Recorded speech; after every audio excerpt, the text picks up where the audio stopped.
अस्सलाम वालेकुम नाजरीन, अब तक की सबसे बड़ी और अहम तरीन खबर से हम आपको आगाह करने जा रहे हैं कि पाकिस्तान सुपर लीग 7 का आगाज़ कब होगा और पाकिस्तान सुपर लीग 7 की ड्राफ्टिंग कब होगी।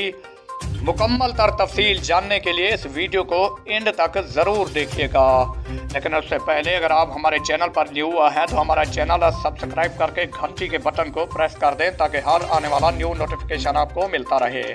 तो आपका कीमती वक्त ज़ाय के बगैर चलते हैं आज की वीडियो की तरफ और आपको बताते हैं कि पाकिस्तान सुपर लीग 7 का आगाज़ 27 जनवरी से नेशनल क्रिकेट स्टेडियम कराची से होगा। पाकिस्तान सुपर लीग 7 की ड्राफ्टिंग 12 दिसंबर को लाहौर के कदाफी स्टेडियम में होगी।